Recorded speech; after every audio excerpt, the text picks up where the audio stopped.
Искусниот тим неврохирурзи во клиничката болница Аџи Бадем Систина со современи методи и работејќи според светски стандарди ги изведува и најсложените интервенции од областа на неврохирургијата.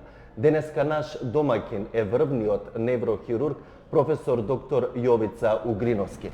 Професоре, кои болести ги лекувате овде на оделот за неврохирургија во клиничката болница Аџи Бадем Систина? Па практички целиот диапазон на неврохируршки заболувања, сите оние кои што се за неврохируршко лекување, за оперативно лекување. Тука спаѓаат прво повредите и заболувањата на периферните нерви низ организмот, на рбетниот столб, рбетниот мозок и на големиот мозок. Од повреди, тумори, значи израстини на големиот мозок до малформации васкуларни и други. Практички целиот диапазон на неврохируршки заболувања. Неврохирургијата е една од најсложените гранки во медицината. Кои се условите на одделот за неврохирургија овде во клиничката болница Аџи Бадем Систина? Неврохирургијата е најсуптилна и најнежна од хируршките гранки, не сама по себе, него заради тоа со какво ткиво работи. Ние работиме со најнежното човечко ткиво, а тоа е нервното ткиво, мозокот и рбетниот мозок. За успешно обавување и со добар резултат обавување на овие интервенции е неопходна софистицирана опрема и апаратура. Аџи Бадем Систина во Скопје располага со комплетно современа апаратура, софистицирана, која што ни овозможува безбедно интервенирање, безбедно оперирање на овие заболувања. Важите за еминентен стручњак во областа за неврохирургијата. Кои новини ги имате воведено овде во болницата Аџи Бадем Систина? Па ние секојдневно по нешто воведуваме, по некои од тие новини, еве, например, овие денови воведовме невромониторинг.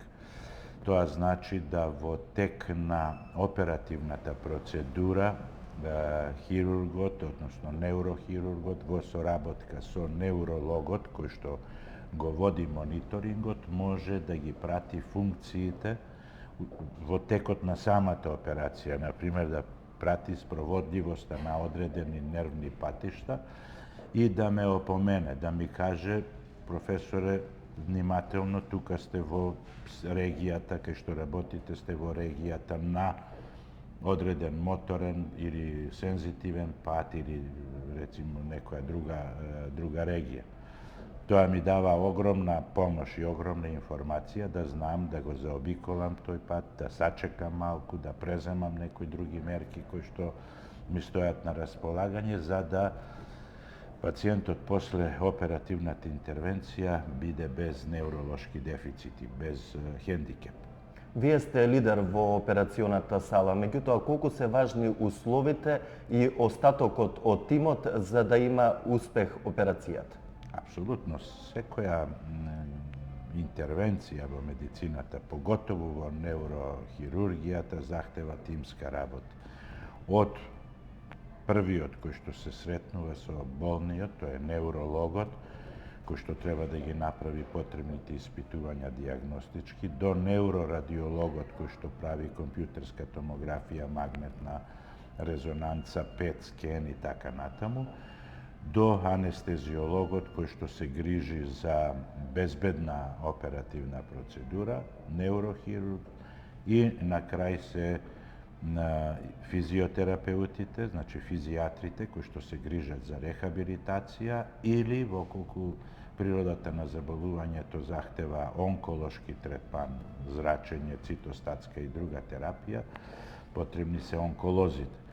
Целиот тој тим, сите овие стручњаци кои што ги набројав и уште многу други, ние ги имаме во Аџи Бадем Систина и сите тие функционираат како одлично уигран тим. Професоре, речиси секој граѓанин пати од главоболка. Колку може да биде сериозна секојдневната главоболка? Може ли еден совет до граѓаните на што најчесто да внимаваат? Вообичаено нашите граѓани главоболката си ја лекуваат сами. Ќе отиде во апотека па ќе земе аспирин, кафетин, аналгин. bez da se obrati na lekara.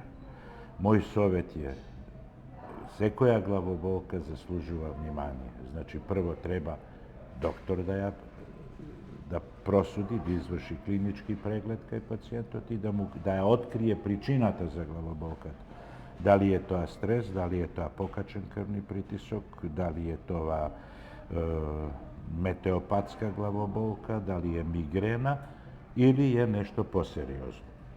Vokoliko se posomneva za poseriozna pričina na glavobolkata, potrebni se doполнителни dijagnostički proceduri.